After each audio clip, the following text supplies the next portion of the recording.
Melania Trump is embarrassed over the insults thrown at her husband during Aretha Franklin's funeral.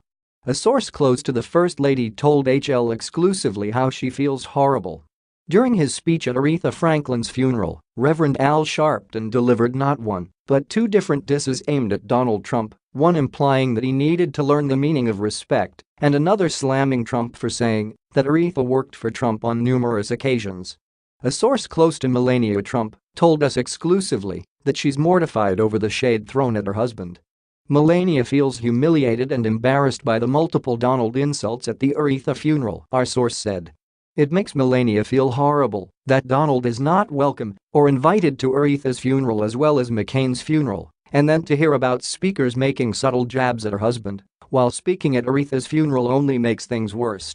Melania wishes more people liked her family and is constantly embarrassed by the public's opinion of her husband, and when people take shots at him and her family, it really stings. As a result, Melania has been trying to get Donald to reel back his rhetoric. Melania is constantly pleading with Donald to choose his words more carefully and tone it down when speaking in public, to the press, or even in private, our source went on to say.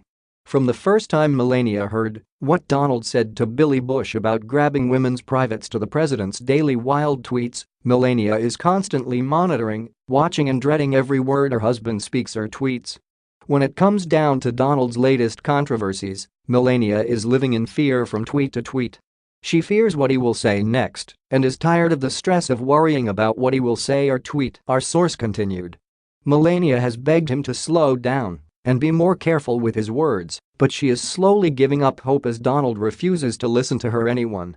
He continues to do and say whatever he wants, and it is driving Melania mad.